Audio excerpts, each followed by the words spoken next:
Genre and style. This is Margaret Atwood's memoir, but not a traditional autobiography. She calls it a memoir of sorts. Themes, central idea. One of the book's key ideas is the tension between two selves, the one who lives and the one who writes. Early life, childhood.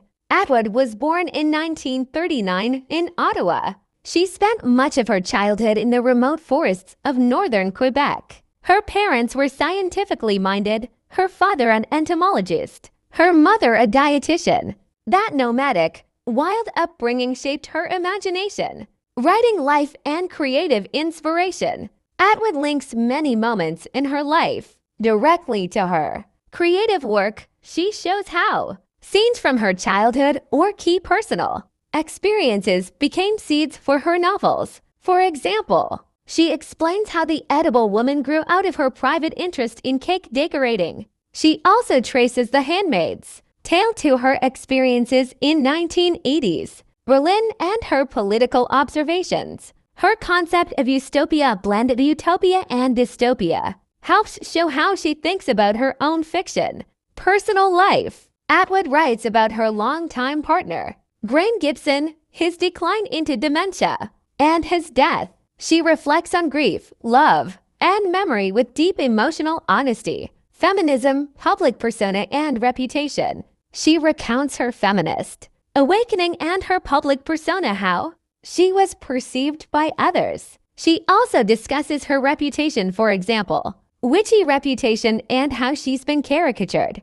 Occult, mystical interests. Atwood explores her fascination with tarot cards, palm readings, ghost sightings, and astrology, politics, and historical context. Throughout her memoir, she reflects on major political and historical events: World War II, McCarthyism, JFK assassination, 9/11's Trump era, the pandemic, etc. She ties these events to her own growth as a thinker and writer. Writing process and memory. Atwood is very aware of how memory works. She writes about its unreliability, how past events shape us, and how the act of remembering is both creative and limited. She describes the memoir as a constellation rather than a linear narrative. Different scenes and moments form a map of her many selves. Tone. Conversational, meandering, witty, and self-deprecating. At times emotional, especially in parts about grief, but also reflective and sharp. Overall significance. The memoir gives insight into how Atwood's life and her writing are deeply intertwined. It's not just a story of her life, but an exploration of how living becomes literature, and how her real-world experiences fueled her iconic novels. It also offers a candid look at aging, memory, creativity, love, and legacy.